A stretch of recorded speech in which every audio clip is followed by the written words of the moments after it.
Mais moi, j'attends juste la prochaine blague de l'État pour nous prendre encore un peu plus d'argent. Je le répète, hein, ils nous en donnent moins et ils trouvent encore d'autres choses pour nous en prendre encore plus. J'ai un peu de mal à comprendre le fonctionnement global. Début avril, 2100 communes considérées comme les plus riches par le gouvernement ont découvert qu'elles faisaient partie d'une liste concernée par le DILICO, une nouvelle taxe censée ponctionner une partie de leurs recettes pour compenser la dette de l'État. En quoi consiste-t-elle exactement ? Le DILICO, en fin de compte, c'est une taxe, on va dire, incompréhensible, qui vient de nous tomber dessus, qui est assez obscure et très injuste, puisqu'elle, soi-disant, tient compte du revenu fiscal des communes et des revenus par habitant pour déterminer des communes qui, soi-disant, seraient plus riches que les autres et qui, à ce titre, devraient contribuer encore plus au déficit de l'État. Alors, le DILICO, c'est le dispositif de listage conjoncturel des recettes fiscales des collectivités territoriales. Je pense qu'il y a un groupe de travail qui a dû se réunir pour arriver à sortir ça. Se substitue dans le texte final de la loi de finances 2025 au fonds de réserve introduit dans le projet de la loi de finances initiale,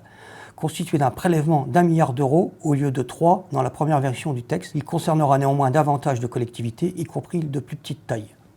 Donc ça veut dire, là, ils nous disent, vous devriez être content, on va prendre 3 milliards, et là, on n'en prend qu'un. C'est un peu fait sous le tapis à la dernière minute, avec une incompréhension totale. Alors pourquoi je dis que c'est très injuste ? C'est parce que si on prend notre commune, qui a une croissance démographique la plus importante de la région Grand Est, on calcule ça sur la population, le chiffre INSEE de la population, et nous, à Besançon, il y a 1000 habitants de différence entre les 4500, le chiffre officiel INSEE, et la réalité des choses. Donc quand vous divisez déjà le revenu fiscal par 4500 ou 5500, vous n'obtenez pas la même chose. Deuxième injustice, c'est que déjà les dotations globales de fonctionnement de l'État ont été diminuées. L'État nous donne environ 85 euros par habitant, pour faire simple, c'est un chiffre global, donc là on aura moins d'argent, il va falloir en redonner. Pour notre commune, c'est 10 500 euros. On ne sait pas pourquoi 10 500 euros, pourquoi pas 11 000, pourquoi pas 8 000. On ne comprend rien à cette taxe. Pourquoi ça doit être aux communes qui, à la limite, gèrent correctement leur budget, de pallier au déficit chronique de l'État. Concrètement, quelles seront les conséquences sur votre ville de cet argent en moins ? Alors, 10 000 euros par rapport au budget global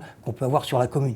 On ne va pas être en zone rouge, on ne va pas être en déficit à la fin de l'année. Néanmoins, c'est des tas de choses où on ne pourra pas investir. Ça veut dire avec 10 000 euros, on fait quoi ? On achète 3 tableaux numériques interactifs pour l'école, sachant que nous, on a une classe qui ouvre chaque année. Donc à 10 000 euros, on équipe une classe entière. C'est la rénovation de 4 terrains de boules.